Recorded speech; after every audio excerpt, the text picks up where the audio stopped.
Интересот за Кратово како туристичка дестинација и ова лето е на завидно ниво. Древното Кратово нуди богати аспекти од културниот туризам, но и голем потенцијал за развој на планинскиот, алтернативниот и руралниот туризам.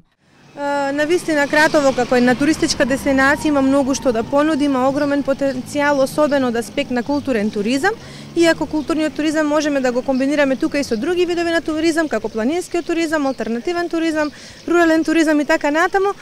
И многу интересно тоа што Кратово, да кажам, допрва станува посакувана туристичка дестинација, на некој начин сега ја откриваат поголемиот број и од домашни, но и од странски туристи. Посебно радува фактот што се поголем е бројот на домашни туристи, пред се од Скопје и регионот, кои го посетуваат и ги откриваат убавините на Кратово, смета туристичкиот водич Лида Стојановска. Имаме и домашни, имаме и странски. Јас сум забележала еден голем пораст исто и на македонските туристи, особено на луѓето кои што се од главниот град, бидејќи навистина им е блиску, а голем дел претходно нема навистина чуено многу за градот и не сакаат да дојдат. А сега малку со поголема реклама направивме да ги предизвикаме да ги видат убавините што ги нуди овој град. Најчести се туристите од соседните и европските земји, но не се исклучок ниту туристите од преку океанот. Од странските туристи најмногу доаѓаат полците, исто доаѓаат многу, затоа што и амбасадорот на Полска беше тука и нему и неговото семејство навистина им е драг овој град и тие имаат навистина позитивни коментари. Не знам дали се должи на нивното залагање или онака полците навистина го обожаваат овој град. Имаше оваа недела туристи од Белгија, имаме и од Америка, значи имаме од голем број европски земји, но понекогаш доаѓаат и од прекоокеанските земји, како што споменав, од Америка.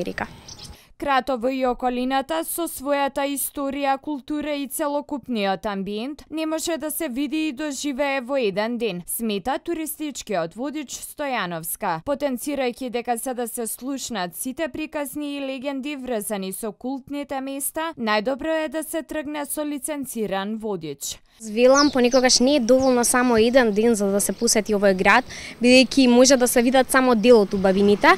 Кога доаѓаат во Кратово, прво секако треба да свратат во Куклица, за да ги видат камените кукли. Тука во градот, значи мора да ги видат 6 стари моста, мора да ги видат 6 кули, а да ги посетат 3 од нив кои што се реставрирани. Исто така и можат да го посетат познатиот Радимос.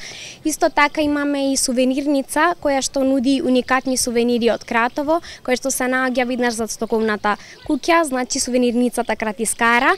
И жителите на Кратово забележуваат присуство на посетители во градот. Кажам, дали има туристи во Кратово овој период? Гледаме дека има нон-стоп доаѓаат и така, Кратово е интересно за туристите, има добри мостови, историски работи, има да се погледа, да се виде. Стар град е Кратово.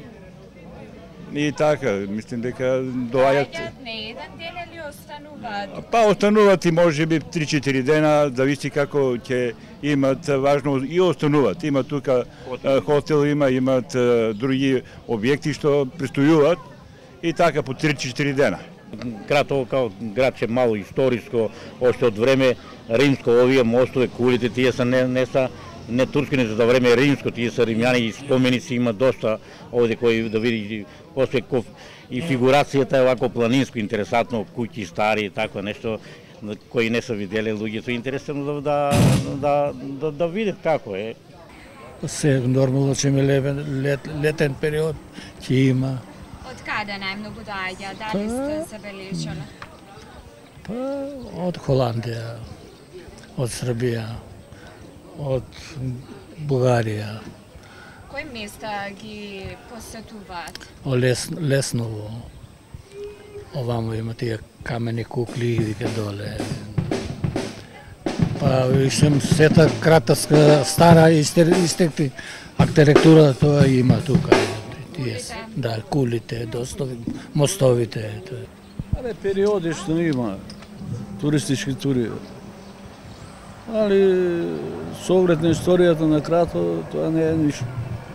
Доаѓаат домашни или од странски? Па и домашни за викендите од Скопје доаѓаат и од страна.